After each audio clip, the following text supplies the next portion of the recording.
Bah pardon, c'est Vous avez le temps, non? Nous on a le temps.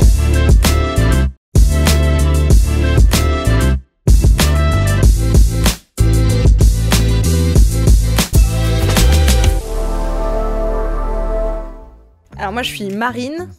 Je suis Noël. Noël.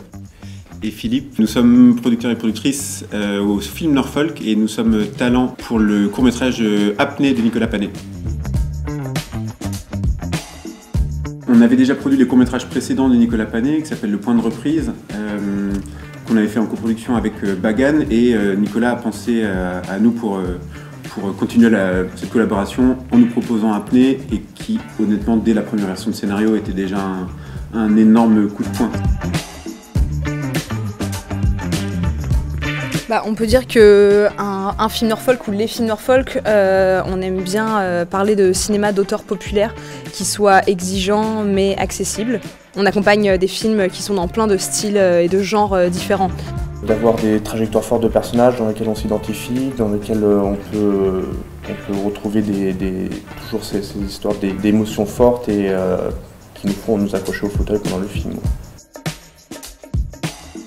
Ce qu'on adore le plus, c'est au contraire c'est plus quand les personnes nous font part des messages pour nous dire ce qu'ils ont ressenti, ce qu'ils ont ressenti à la vision du film. Ces moments-là sont absolument géniaux. Dans une même journée de producteur-productrice, on peut aussi bien travailler sur un film de genre que sur un film social, et on navigue comme ça en permanence entre des projets très différents, dans des univers, des réalités très différentes. Moi, c'est vraiment ce qui me passionne dans ce métier. Et c'est ça qui est aussi très enrichissant, c'est de réussir à trouver comment prodiguer le bon accompagnement en fonction de qui est la personne.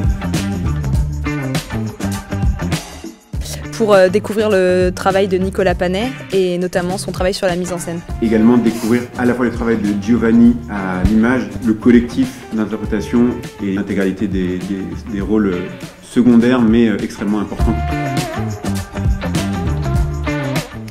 Déjà regarder beaucoup de films et de séries.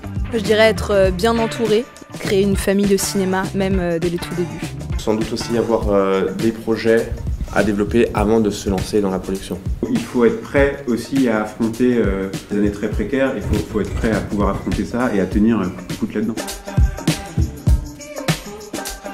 Qu'on puisse continuer à faire des courts-métrages, qu'il y ait toujours autant de financements qui existent et de pouvoir continuer à y faire des superbes découvertes comme celles qui nous ont menées ici aujourd'hui.